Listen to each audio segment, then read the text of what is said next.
Hello and welcome to the show. We are yet to see a Ferrari take on the Hot Wheels Showdown, and the Testarossa is a car that I have not really driven that much in Horizon 3. Well, I've never driven in Horizon 3 because I had to go out and buy one to do this video. So I'm going to try something a little bit different. Now, who needs a wide body kit on a car when you have one of the most notoriously wide cars in existence? I'm hoping it's going to fit on our Hot Wheels track. We are going to, first of all, of course, start off by fitting it on race tyres. Now, this car starts off as a low A-class car. There isn't going to be a huge amount of room in terms of PI for this vehicle. We are going to get some nice big tyres on the back, 335s, only one size smaller than we saw on the Pumamobile. 2 5.5s at the front, so a couple of sizes smaller at the front on this car. You would expect the chassis to be a bit better. As far as how much, it's going to be a heavy bugger of a car. I think we're going to end up, we're going to have a lovely low Ferrari. We're going to end up at one of the quite awkward points. You see, if we go full weight reduction, it's not going to leave us much room at all when it comes to power. But if we don't go for full weight reduction, we might have, you see, if we don't go for full weight reduction, we're going to be stuck at £3,500. Now, of course, we can get a little bit more out with the likes of driveline and so on, and exhaust and whatnot. So it's a really awkward weight to have the car at. I'm going to go full race weight reduction for now, and that is very much a for now, and we can come back and have a look if we need to do, or what we need to do afterwards. Let's get the diff on it. Let's go and get the aero parts on the car, and we'll try and figure out from there what we can do. I mean, if I can get the car down to, well, the sort of 3,000 dead-on-ish, that would be quite nice, but I'm not really expecting to be able to save that much weight on the vehicle. Now, engine-wise, there are, I'm sure, various engine swap options with this car. I should expect we will have no issues getting it to the top of S1 class. The bigger question is, which way do we go in respect to the build? Now, interestingly, these power parts aren't actually adding as much PI as I feared they would. Okay, I can live with that. I can work with that. If we can get sort of 550, 600 horsepower out of this car, okay, it's going to be the 550 mark, more than the 600 mark, but that's not terrible. That is not terrible. Okay, we'll get flywheel. I'll try and sneak on. I've kind of got it down to the weight that I was hoping for as well. Not quite. Not quite going to get it down to 3,000 exactly, but pretty good at 3,015. I may just try. This is me being sneaky and trying to get everything that we can. If we go for that stage of flywheel, can we then grab the full-on driveline? Yes, we can. We hit that at 3,008, maybe clutch? Nope, but asking a little bit too much. But down to £3,008 in the Testarossa. Now, power-to-weight ratio isn't amazing in this car, but with some big tyres, we might be able to carry a lot of corner speed. There just may be some hope with our Ferrari. So, our Ferrari has been brought to the skyscraper takeoff circuit. It is going to have 5 laps to try and go as fast as possible. Now, the fastest Italian car is still the Alfa Romeo 4C. Only one Italian car has actually gone. The 4C at 135.6, which I think the Testarossa can potentially beat. The Sierra Cosworth at the front is a 133.6, which is a hell of a lap time, and I'm perhaps not quite expecting. I'm thinking maybe mid-34s to high 34s with this car, kind of around the Honda NSX area. I think we might have a little bit more straight line speed than the NSX, but not quite be as good through the corners, not quite have the same grip as the Honda. Because, yeah, the NSX was very, very grippy indeed. Can we be... We might have a car that can be flat out through turn 3. That is nice. It's nice to have a car back that can be flat out through turn 3. We're not going to be flat out through turn 4. I think that might be a little bit more to do with the speed that the car is carrying there, rather than the grip levels. Can we be flat out through here? No, we kind of get a bit of understeer actually through that section, which is slightly less than ideal, but there we go. How are we going to be doing acceleration? This is where the Ferrari is going to hurt. It is only 162 miles an hour. To put that into context, that is, what, 15 miles an hour down on the Gremlin? Not very often you say that about a Ferrari and the Gremlin, but that is the case here. Oh, that grip is pretty bloody good in this car. I am liking the Testarossa. This was a good choice in Ferrari. How do we do straight line speed? This is where the Ferrari could come unstuck slightly. With just a sheer lack of power here, how much speed do we lose? It wasn't the best of runs off the launch pads, 180 miles an hour. We do stay above 180, however. An actual top end, it's only 209 miles an hour there. So it certainly isn't the fastest car in terms of straight line speed. But we have seen weaker. We have seen weaker, and that is a very, very good opening lap from the car. A 35.8.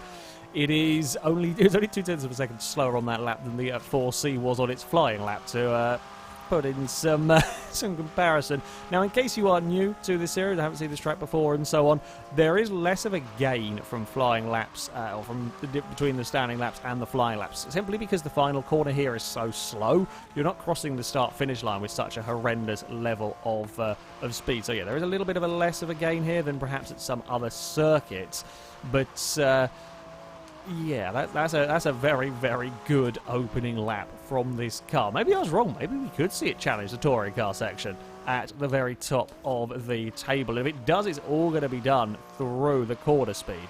Be nice to see. We've kind of been going for... We're going for trying to get balance. We're trying to get a mixture of speed and cornering, and this thing is essential, really, to get an overall mix if we're going to go quick here. This thing with a lot less power than some of the cars it might potentially end up fighting is doing it with that pure grip. Oh, that's not going to go well, though, is it now? Oh, good God, that's not helped matters, and we're going to go, whoa, and 1 and 2 and off to the abyss. Oops. Yeah. We got beaten by a cone again.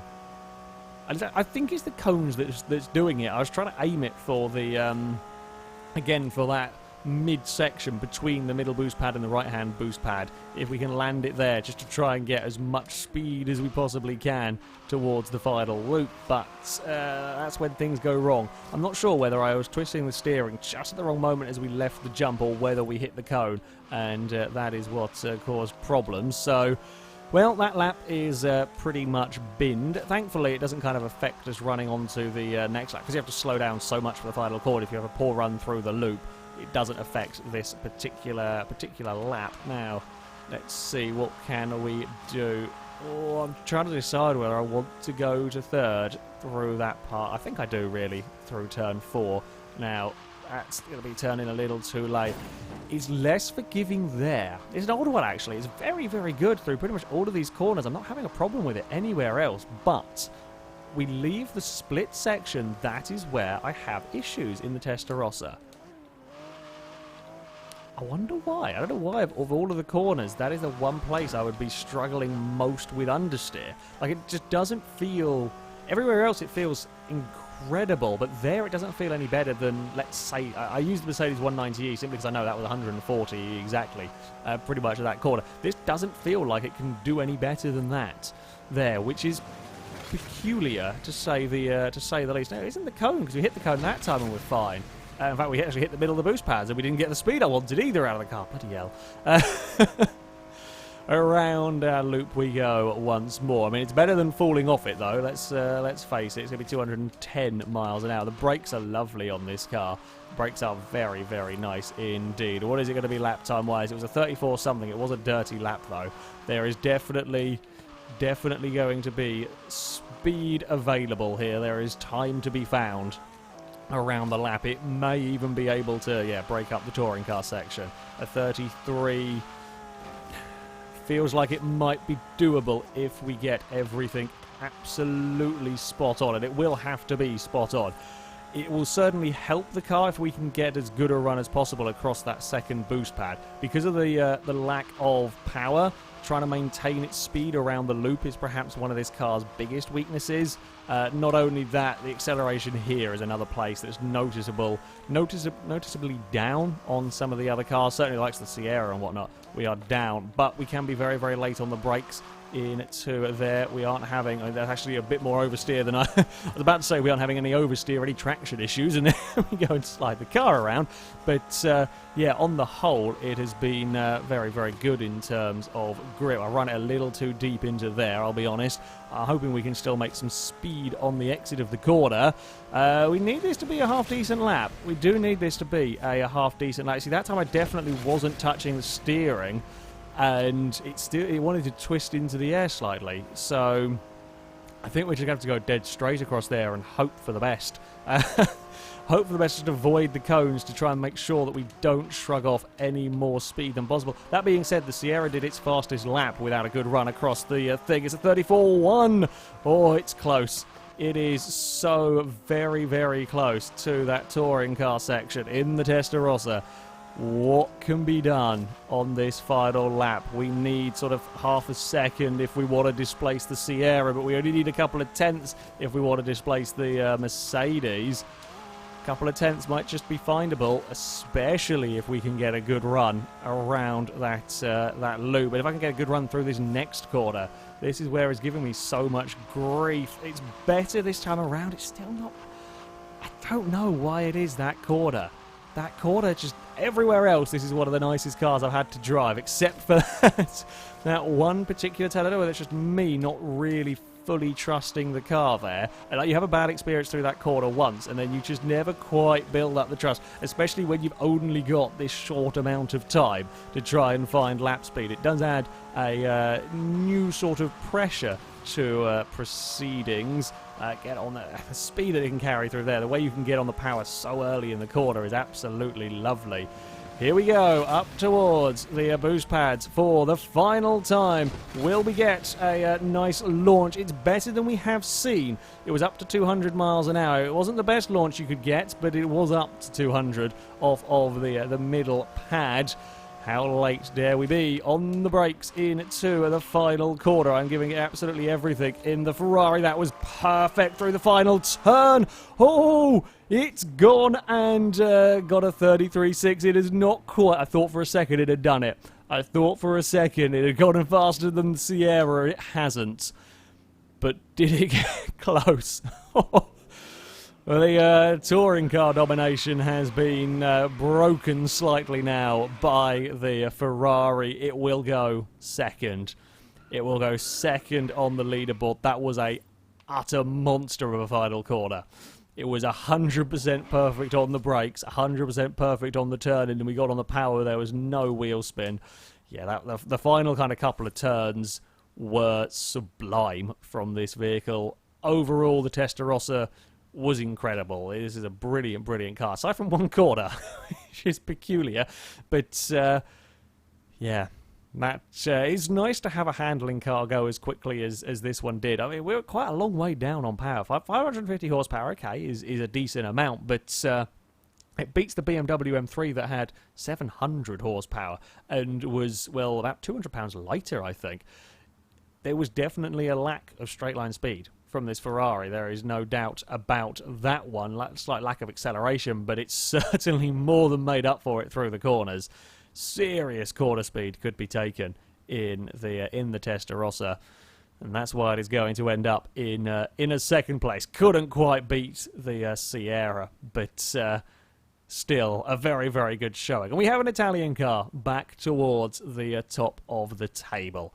That, though, is going to be it from me. Thank you very much for watching, and until next time, goodbye.